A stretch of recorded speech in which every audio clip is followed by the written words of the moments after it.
the eternal source, the one love from which we have come. We gather here, service of love, truth, and the liberation of all sentient beings. At this time, we ask that any being seen or unseen, any timeline, any dimension, who are willing to join us in this mission to be here now,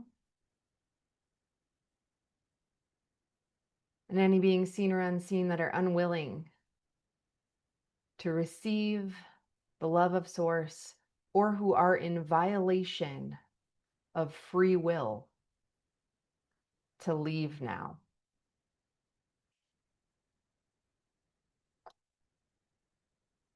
All right, we're going to spit some truth because that truth will set us free, y'all. We are free, we are free, we are free, and so it is. All right. And that's the part with the band that I don't have. You guys, can you hear it in your heads though? Thanks, Cross. It's probably going to be you. All right. So this is an explainer about the stuff you may be hearing on the internet about 3D and 5D. And has anybody heard about ascension? Oh, look at the rejoicing from the crowd. We were They are just thrilled. talking about this. Thank you. Has anybody heard about ascension? If not, that's also, if you go into the internet, you'll hear a lot of people talking about this is the ascension. And so I want to provide, I've done a lot of research on this. I listen to a lot of different teachers. So I just want to provide some context and information for that. So there's a language out there, 3D, 4D, 5D, and I personally don't appreciate the way it makes it sound like consciousness is like the school system. Like you're 3D and then you advance to 4D and then you advance to 5D, and it creates this spiritual hierarchy bullshit that I don't care for. That being said, there is some kind of truth in it, and I'm going to do my best to speak that. So the numbers describe frequency bandwidth, or I like to talk about frequency gating or the frequency fence. I think the frequency fence is the more important part of this that is not talked about nearly as much as 5D. Okay, and so to go to the beginning, I will share things I have seen for myself and then things that have been confirmed by other teachers. So essentially, Earth, there are 12 realms or heavens, depending how you want to think about it, above Earth. So if we think about trying to filter things through our perceptual system, and then all these different teachers have received, and myself, some of it, have received information, and then we try to make sense of that using English. And so there's a lot of different teachers kind of saying the same things in different language because that's their filtration system. But when you listen to enough different teachers all say 12, and then you see or sense 12 yourself, you begin to think, okay, there's something going on here that is true.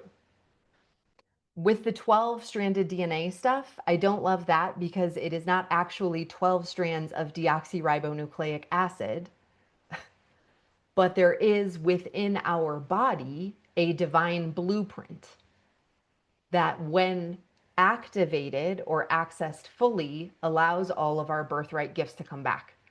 Telepathy, psi phenomenon, self-healing, all of it. I won't say some of the really far out ones or I might lose some people, but all of the things, I'll just say it, levitation, all of the things will come back. And so let's go to Jesus now, just a common master that people are familiar with. I believe Jesus was doing most of the miracles that were written down because he understood how to hold these frequencies. And when you go into the esoteric teachings of Jesus, all the gospels that were removed, the Nag Hammadi, you'll find him actually teaching his disciples how to do this, how to hold. I mean, the words hold the frequency aren't in there, but that's essentially what he's teaching them to do.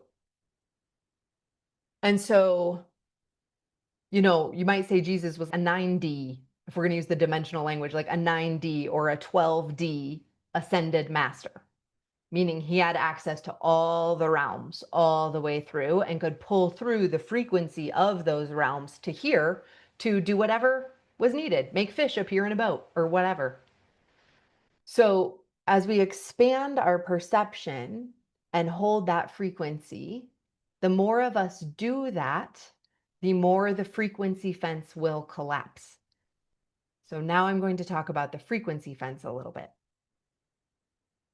Now, again, every story has a slightly different telling, but all of the stories talk about a time, whether you go into ancient religions, well-known modern spiritual teachers, there was a time when the realms were open between here, earth, and all of the other realms. So when they're talking about seeing angels in the Bible, that was not a myth.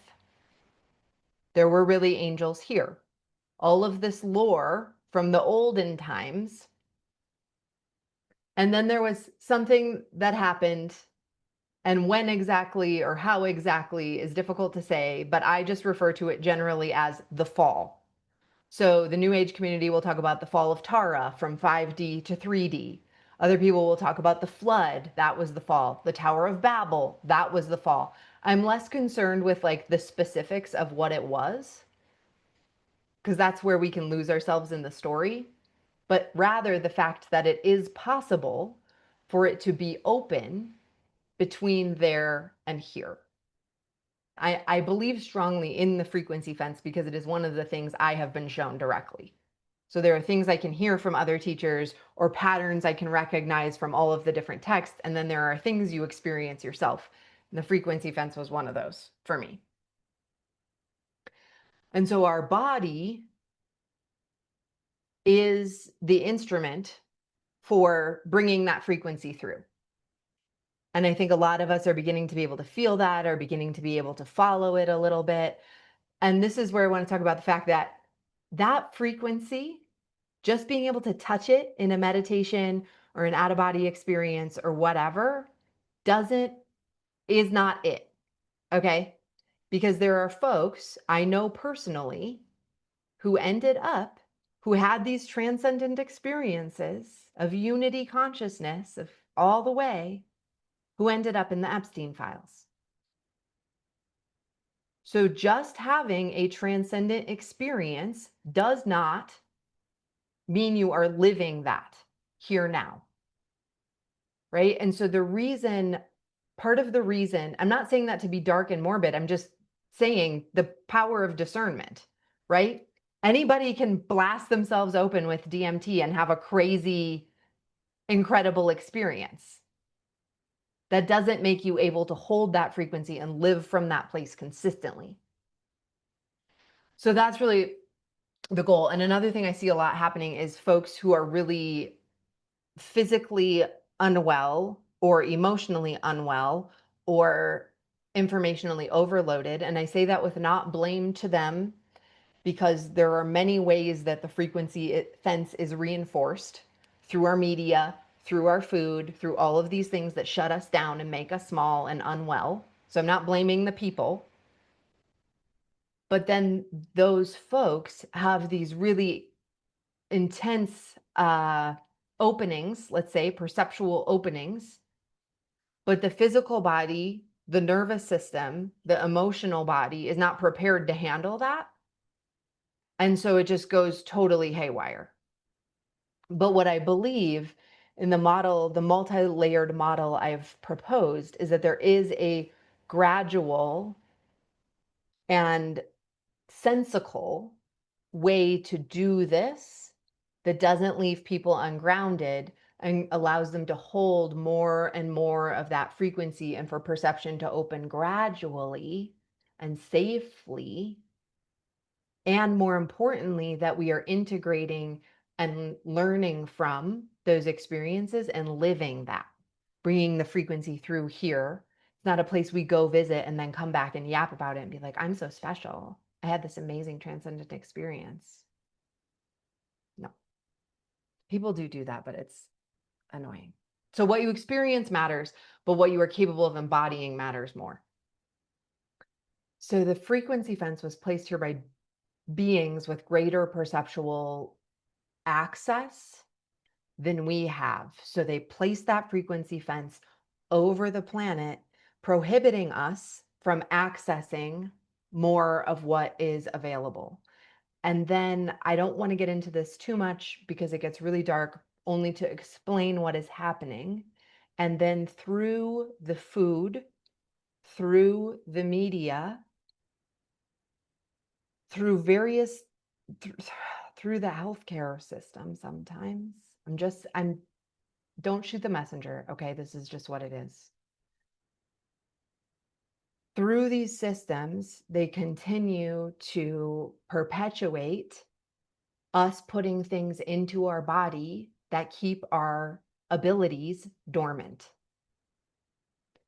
And then the media is a huge one, so that they can run all kinds of emotional things, fear and shame through the food they can create, through the substances, the addiction, all of this running through to create this constant state of a narrow nervous system, keeping us trapped in survival.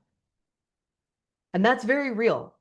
A lot of people really are trapped in survival. And so we don't dismantle the frequency fence by becoming obsessed with the beings and the systems that have created it. I've also seen people go sideways with that on the internet.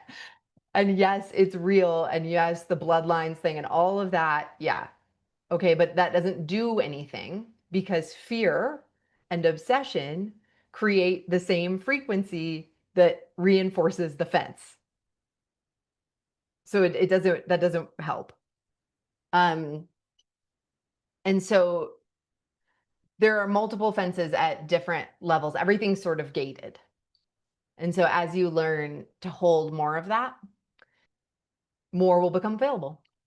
And as the realms become more accessible, people will begin increasing their ability to perceive.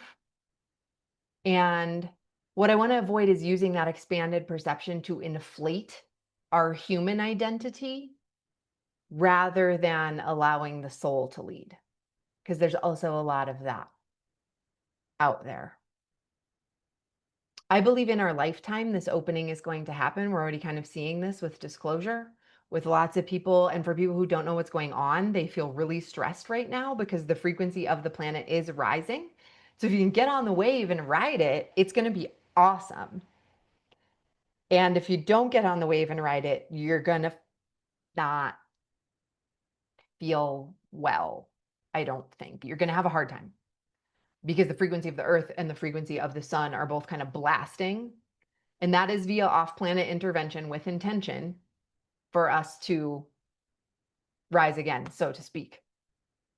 So this is a free will creation.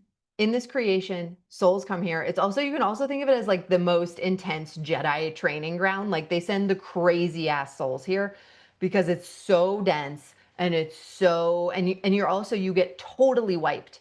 So a lot of other places that souls can choose to go, like, it's like a video game. There's tons of constructs and tons of creations, and souls can choose to go incarnate different places. And so a lot of the Jedis chose to come to Earth now because they're like, yeah, I want a front row seat to the awakening. That is, sign me up. But then when you get here, it's like you remember nothing. And so it is a crazy, and not only that, it's dense. You're trapped behind the frequency fence. Like it's gnarly down here. Uh, yeah, until you start remembering. Yes, exactly. Um, but one of the rules of this, I'm going to call it the construct, so, or creation, right? This realm and all the 12 realms is that it is free will. So when people are like, how could this happen? How could this be allowed to happen? Because everybody has free will. And so people can choose to do things out of alignment. Each soul has the right and the responsibility to choose. And so I don't often care for the we are all one language and the dissolve into the oneness and the unity, because while there is truth in that, if you are a 12D or 13 existing in the container being, then yes, it is all one and it does all come from source. And this is all just the Minecraft creation of source creator. That is true. But when you are down here, boots on the ground, saying, oh, we are all one, I I think it's bypassy and I don't like it. Because that same unity, if you don't have discernment, can easily become manipulation. Just like whatever, you'll let it all in. We're all one, so it's all fine. There's no boundaries. It's all just submission. And so you can have these really profound experiences of unity consciousness and still not be aware that you have a soul and not be in alignment. And so those peak experiences are not it. They're not the end point. They can be supportive along the journey, but that's not it. And so because this is a free will creation, soul sovereignty is higher than unity because we have free will. That's the rules of the game in the construct we're in. How we doing out there? I got like 2 more things. We're good? Okay. So everybody's favorite. This is a total non sequitur. I had no transitions written. Okay. So just whatever. These are bullet point notes I wrote right before this. So uh people might say, what's the point of doing this? Well, one is to break down the frequency fence so that humanity can be liberated because that creates abundance, right? Because in our divine blueprint, we are naturally abundant creatures and beings. It is not this, what is happening is not right. The scarcity, the limitation, all of that is not what we want. So therefore, learning to hold the frequency has value because that's how we get out of that mess. Ultimately, you can keep fighting it at all these 3D layers. Oh, we're going to fight the politicians and we're going to fight the blah, blah, blah. But if you don't understand what's going on, that all that fear and anger is reinforcing the frequency feds, it ain't going to get us where we want to go. I don't know what happened there. That's an avatar I've not experienced before. And so as you learn to hold more and more frequency, all of the layers sort of come into coherence. So your thinking mind and your soul and your body are all moving in one unit. And so a lot of times people are still really, really in their human 3D avatar trying to manifest shit, and it's not working. And it's because the things they're trying to manifest aren't aligned with the soul. And once you get it aligned with the soul has the power to do it. But if the things you're trying to manifest aren't in that alignment, it's going to be more difficult. And so as we do this for individual benefit, there will also be good things. You'll waste less energy through trying to do contradictory crap. You'll recognize opportunities that are for and are not for you more quickly. You will act when the opening appears. Right? I know some of you on this call have begun to experience this already. You get a little opening and you don't even know what you're doing. And then all of a sudden you'll say this, and this thing just sort of happened organically. And it's something I really, really wanted. Right? Because you learn, it's not even that you learn, it just becomes natural. Because that is our natural way. And so the increased speed of manifestation is the result of coherence, not control. Not forcing, not how many times did you do whatever practice, but how coherent are you in your field? And doing the practices helps. I also wanted to say one thing about the practices, and then I think I'm done here. We'll open it up for questions. About the practices, each soul is unique. And then on top of that, all of the crap that's been layered onto you is unique. And so everyone is going to have their own unique pathway in this. And so it's not that the practices I make or the things I do, you have to do them. That's not what I'm subscribing here, but rather that we all need tools of belief, right? because it is our intent and belief that makes things possible. And so, to give an example from my current practice right now, I cannot, because I was trained too long in the sciences, I cannot get myself to truly believe that I can lift off my chair right now. I can't really believe it. I try and I try, but I think I can't, it's not, there's no way. But when I do the practices and I go to the astral and I experience that feeling and I can feel it, that is a tool of belief, right? Because I'm having the experience of it in a different plane than this one, but I'm carrying the feeling back with me in my body. And that's just a kind of a silly example. Well, it's not silly. That's my dream. It's not silly. I'm going to levitate. It's not silly at all. Even if it takes me till I'm 160. So we don't raise our frequency by thinking magical thoughts while continuing to live in contradiction with that. We raise it by bringing the body and the choices and the life all into alignment together, relatively slowly also.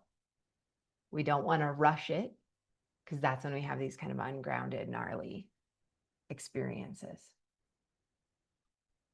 So, any questions?